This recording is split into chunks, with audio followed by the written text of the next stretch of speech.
Etong balitang ito ay nagpaalala sa akin.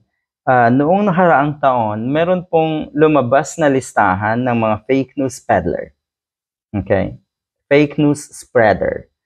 Ito ay mga personalidad, malalaking personalidad na nasa social media, malalaki ang kanilang platform at karamihan dyan, or sabihin na natin, lahat po dyan ay pawang mga diehard at mga pulahan. Abay umalma yung mga nasa listahan. Kasama dyan yung mga malalaking kilala natin personalidad, katulad ni na Jason Sa at marami pa pong iba. So umalma yung mga yan at kuno nga ay kakasuhan yung gumawa ng listahan, kakasuhan din yung isang reporter ng ABS-CBN na nagpakalat at nag-share nga ng listahan na yon. Naibahagi ko rin po yung listahan na yon dito sa ating channel. Pero you see, pananakot ng mga yan ay kuno nga ay kakasuhan ng libel yung mga nag-share. Alright, so tignan natin. Eto napakaganda. Napapanahon sa tingin ko sana noon pa ay ginawa na ito. Dahil ilang taon na nabubuhay ang mga kababayan nating uto-uto at nagmamaang-maangan sa kasinungalingan. Diyan po umiikot ang buhay ng ilang kababayan natin na uto-uto.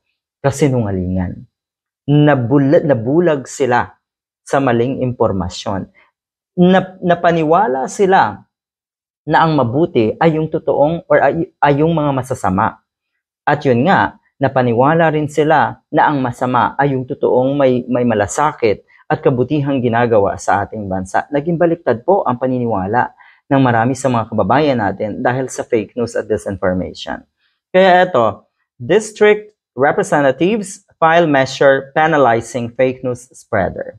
Madali namang ma-identify yung mga nagpapakalat ng fake news. Okay? Napakadaling ma-identify. Walang basihan yung kanilang pinagsasasabi. Okay?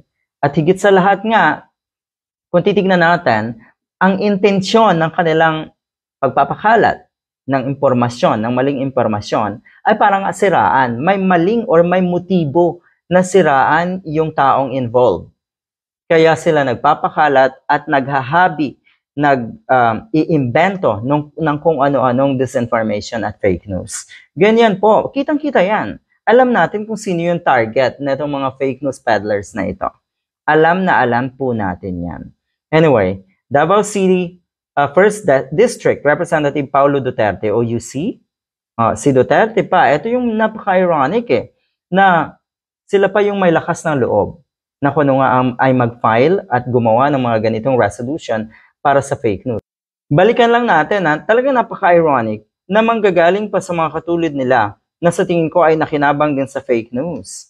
Okay? Di ba nga, kung naalala niyo po yung dating Communication Secretary na si, anyway, huwag na natin pangalanan, sila daw ay bubuo ng isang ahensya na lalabanan ng fake news. Pero kung titingnan natin, yung nasa Malacanang ngayon, ang totoong nakinabang ng fake news at aminado na may mga trolls, gumamit ng mga trolls sa social media.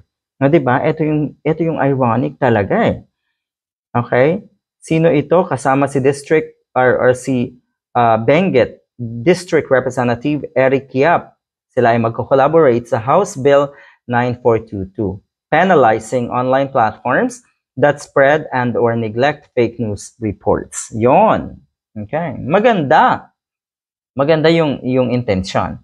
Pero kasi kung titignan nyo po, talaga lang manggagaling sa kampo nyo, ay baka nga baliktarin din ang sitwasyon.